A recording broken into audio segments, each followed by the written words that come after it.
These are not rocket science type challenges, but this is where we're headed. Public sector doesn't have enough money to make it happen. We need financial institutions that are willing to make those kind of investments. We need the private sector tech vendors, and facilitated by the NGOs and the national government to help out.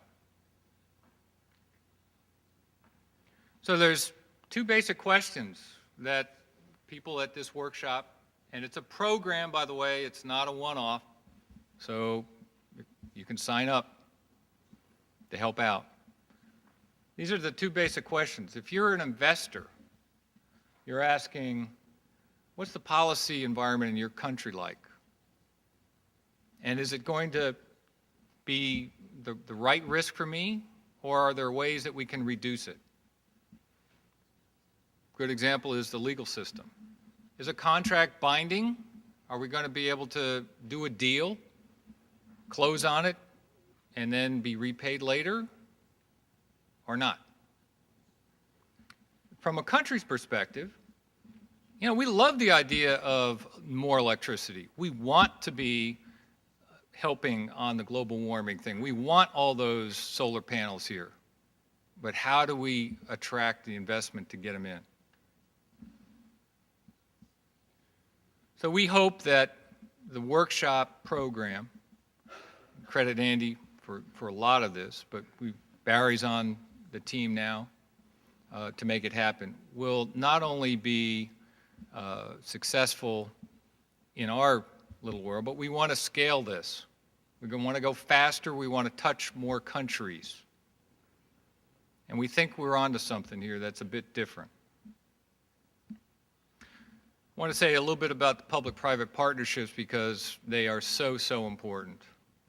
If you let the private sector do what it does under the auspices of an energy plan for a country, it'll happen.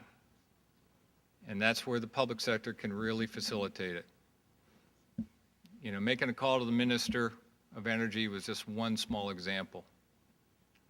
The NGO community plays an important role here too. It was Andy's and Dick Hosier's feasibility study in 1999 that they showed us and said, we think this can be done.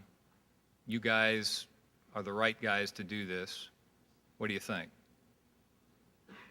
So the development of evaluations of energy resources and where you want to go is very, very important. You know, this is what we talked about in the last 2 days. And I'll tell you, you know, I've been going down there for a long, long time. And the award last night wasn't about capitalizing the project and getting it going. It was about moving the ball forward and keeping that thing going. We don't want wind turbines that break and don't provide the right kind of energy. It's got to be a partnership. I got it. Last slide. If you're a negotiator and you're going to be in the rooms in Copenhagen, I hope that you take away that the private sector is ready to rock and roll. We've got a plan. These are the enabling principles that we hope end up in the agreement. You talk about a framework. If these things are in the agreement, we'll be able to move forward on the plan that I just described. If other things happen, it may be a different story, but we're prepared to move forward. Now, the appendix to this slide deck contains the actual financing program and the agenda for Bangkok.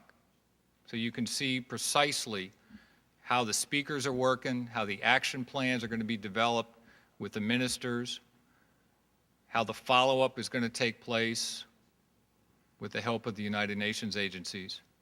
And then we're going to move on to Nairobi in November. Same deal, regional, bring the countries in, let's talk, let's plan, let's act. Thanks very much.